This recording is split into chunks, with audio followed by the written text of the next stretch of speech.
How to calm an autistic child. Autistic children are often overstimulated by things like touch, sound, and light. They can also become overwhelmed and frustrated by unexpected events, such as changes in routine. 1. Because autistic children often struggle to understand or communicate their experiences, they may have meltdowns. During a meltdown, a child may scream, flail wildly, destroy property, or even respond violently to others. Autistic children can frequently become agitated, so it is important parents know how to calm them down.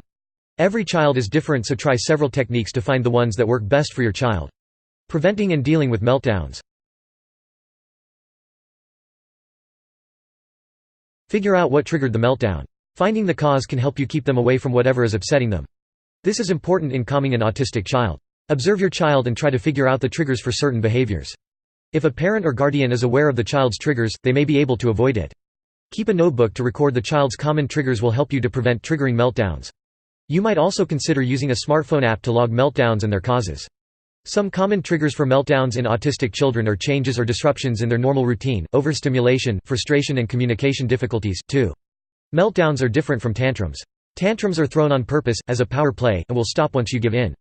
Meltdowns occur when an autistic person becomes so stressed that they cannot control themselves, and they feel powerless and will not stop until it has run its course.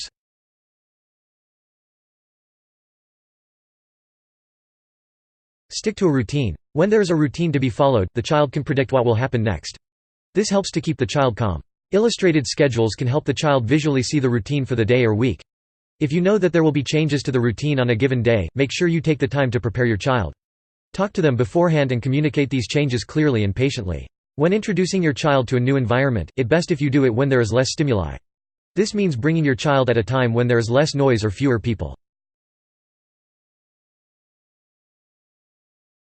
Communicate clearly with your child.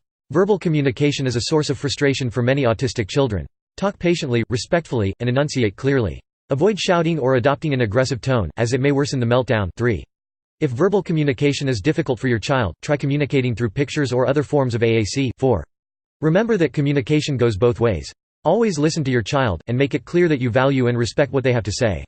Ask them questions if you need clarification to prevent frustration-related meltdowns.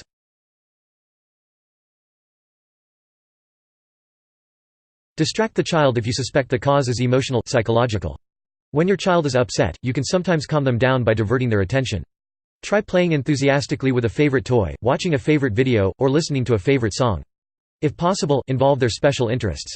Distraction won't always work. For example, questions about your sister's rock collections might distract from her fears about getting a flu shot, but it won't fix things if her problem is that her dress seam feels like fire ants on her skin.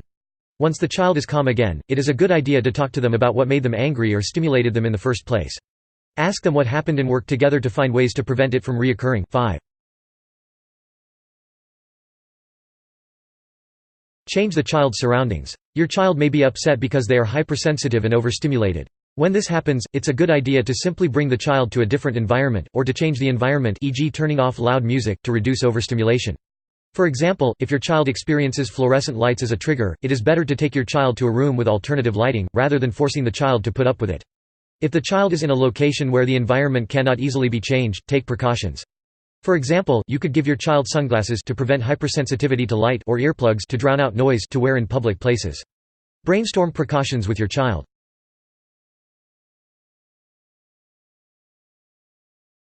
Give your child some space. Sometimes, children just need time before they feel ready to re-engage. Consider safety. Never leave a young child alone and unsupervised, or lock someone in a room. 7. Make sure the child is safe and able to leave if they want.